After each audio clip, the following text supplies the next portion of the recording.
செல்லம்மா சீரியல்ல மகேந்திரன் மேகாவை பார்த்து பேசுறதுக்காக அவரோட கம்பெனிக்கு வராரு. கம்பெனிக்குள்ள நுழையும் போது வெளிய மாட்டிருந்த மேகா இண்டஸ்ட்ரீஸ்ங்கிற போர்டை பார்த்து மகேந்திரன் அதிர்ச்சியாகி, என்ன இவ சொந்த பொண்ணு மாதிரி வளர்த்தோம், நம்மளுக்கே இப்படி துரோகம் பண்ணிட்டாலே, இவள சும்மா விடக்கூடாது, இன்னைக்கு நம்ம இவ்வளவு கேள்வி கேட்கணும்னு உள்ள போக முயற்சிக்கிறப்போ செக்யூரிட்டி மகேந்திரன் தடுத்து, சார் அப்பாயின்மெண்ட் இல்லாம உள்ளலாம் வரக்கூடாது, மேடம் கிட்ட அப்பாயின்மெண்ட் வாங்கிட்டு அப்புறம் வாங்கன்னு உதாசனப்படுத்துறாரு. மகேந்திரன், இந்த கம்பெனியோட ஓடரே நான் தான், மேடம் தான் என்ன ஏமாத்தி இந்த கம்பெனியை வாங்கியிருக்காங்க. செக்யூரிட்டி கிட்ட சண்டை போட்டு மேகாவை பார்க்கறதுக்காக கேபின்குள்ள வராரு. மேகாவை பார்த்ததும், மேகா நீ பண்றது ரொம்ப பெரிய தப்பு, யாரை கேட்டு மகேந்திரன் குரூப் ஆஃப் இண்டஸ்ட்ரீஸ்ங்கிற கம்பெனி பேரை மேகா இண்டஸ்ட்ரீஸ்னு பேர் மாத்தினேன், எங்களை ஏமாத்தி சொத்தை எழுதி வாங்கிட்டேன், நான் கூட சரி வளர்த்து தொலைச்சிட்டோமே அப்படின்னு என்னோட சொத்தை உனக்கு பிச்சையா போட்டிருக்கேன், நீ அதுவே சாக்கா வச்சுட்டு கம்பெனி இன்வெஸ்டர்ஸ்லாம் வேணான்னு ஒதுக்கி இருக்கு. கம்பெனியோட இன்வெஸ்டர்ஸ் எல்லாமே இந்த கம்பெனி உருவாக்குறதுக்கான மெயின் பில்லர்ஸ், இல்லைன்னா இந்த கம்பெனியும் கிடையாது, அவங்களே உங்களுக்கும் இந்த கம்பெனிக்கும் சம்மந்தம் இல்லை, நீங்க வெளியே போங்கன்னு சொல்லியிருக்க, மரியாதையும் அவங்களை கூப்பிட்டு மறுபடியும் அவங்களை சேர்த்துக்கோன்னு சொல்றாரு. மகேந்திரன் சொன்னதெல்லாம் கேட்டு இந்த மேகாவோ, போதும் போதும் நிறுத்துங்க, முன்னாடி வரைக்கும் இது உங்க பேர்ல தான் இருந்துச்சு, இப்போ கோர்ட்டே இந்த சொத்தும் இந்த கம்பெனியை என் பேருக்கு தான் சொல்லிட்டாங்களோ அந்த கம்பெனியை என் பேர்ல மாத்திக்கிட்டேன், இதுல என்ன தப்பு இருக்கு, இந்த இன்வெஸ்டர்ஸ் எல்லாம் உங்க கம்பெனியை நம்பி பணம் போட்டுவாங்க, இப்போ நான் இந்த கம்பெனிக்கு சேர்மன் ஆனனும் போய் அவங்க டீல்லாம் கேன்சல் பண்ணிட்டேன், அவங்களுக்கும் இந்த கம்பெனிக்கு எந்த சம்மந்தமும் கிடையாது, இங்க வந்து சும்மா பிரச்சனை பண்ணிட்டு இருக்காதீங்க, ஒழுங்கா கிளம்பி போங்கன்னு மிரட்டுறாங்க.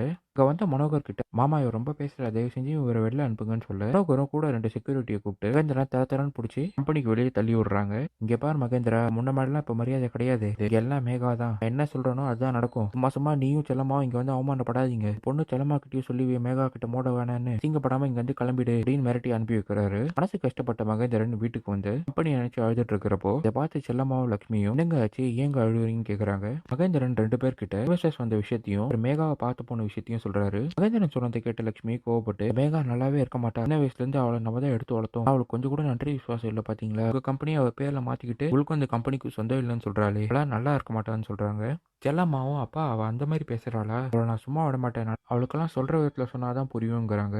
மேகா ஆஃபீஸில் வேலை செஞ்சுட்டு இருக்கும்போது அவங்களோட அப்பா சரவணன் ஃபோன் பண்ணி, மேகா உன் தம்பி சுரேந்திரனும் தங்கச்சி பூஜாவும் உன் ஆஃபீஸில் வேலை பார்க்கறதுக்காக கிளம்பி உன்னை பார்க்க வந்திருக்காங்க, உங்களுக்கு நீதாம்மா உங்க கம்பெனியில் வேலை போட்டு தரணும்னு சொல்லு, மேகாவும் விடுங்கப்பா நான் பார்த்துக்கிறேங்கிறாங்க. சுரேந்தரும் பூஜாவும் வந்தோடனே மேகா அவங்க 2 பேரோட ரெஸ்யூம் எல்லாம் பார்த்துட்டு, உங்க 2 பேருக்கும் வேலை கன்ஃபார்ம், நீங்க இனிலேருந்து ஜாயின் பண்ணிடுங்க, ஆனா உங்ககிட்ட நான் ஒரே ஒரு விஷயம் மட்டும் கேட்டுக்கிறேன், இந்த காரணத்துக்கு ஒன்றும் என்ன அக்கான்னு மட்டும் கூப்பிட்றாதீங்க, இந்த ஆஃபீஸை பொறுத்த வரைக்கும் அந்த உங்க அக்கா நீங்க யாருக்கும் தெரியக்கூடாது, அதனால என்ன மேடம்னே கூப்பிடுங்கன்னு சொல்ல 2 பேரும் சரி நான் உங்களை மேடம்னே கூப்பிட்றேங்கிறாங்க.